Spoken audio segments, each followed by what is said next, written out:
ഇന്ന് രാവിലെ തന്നെ ജോൺ ചേട്ടൻ വിളിച്ചു. കുറച്ച് പലചരക്ക് സാധനങ്ങളുടെ ഡെലിവറി ഉണ്ട്, ബ്രഷിനിലേക്കാ പോകാമോന്ന്. ഹസ്ബൻഡ് അപ്പം തന്നെ ഓക്കെ പറഞ്ഞു. ഞാൻ പിന്നെ ഒന്നും നോക്കിയില്ല, വണ്ടിയെ ചാടിക്കേറി.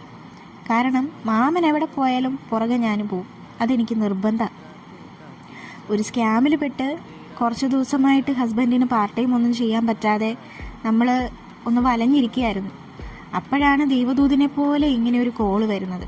അതുകൊണ്ട് തന്നെ ഇന്ന് നമുക്ക് കുറച്ച് കൂടുതൽ ഉത്സാഹമാണ് യാത്ര പോകാനായിട്ട്. പിന്നെ എത്രയൊക്കെ സങ്കടം ഉണ്ടെങ്കിലും സ്കോട്ട്ലൻഡിലൂടെ ഇങ്ങനെ കാഴ്ചകൾ കണ്ടു പോകുമ്പം നമ്മുടെ മനസ്സ് തണുക്കും, എവിടുന്നോ ഒരു സമാധാനം വരും. അങ്ങനെ കുറേ ദൂരം നമ്മൾ യാത്ര ചെയ്തു, കാഴ്ചയൊക്കെ കണ്ടു, മനസ്സ് ശരിക്കും തണുത്തു. പയ്യെ ഞങ്ങൾ ബ്രഷനിലേക്ക് അടുത്തു. അങ്ങനെ ഞങ്ങൾ ആ ബോർഡ് കണ്ടു. എന്തായാലും ടൗണിൽ തന്നെ ആയിരുന്നു ഡെലിവറി. വേഗ സാധനം കൊടുത്ത് ഞങ്ങൾ അപ്പം തന്നെ തിരിച്ചു പോന്നു.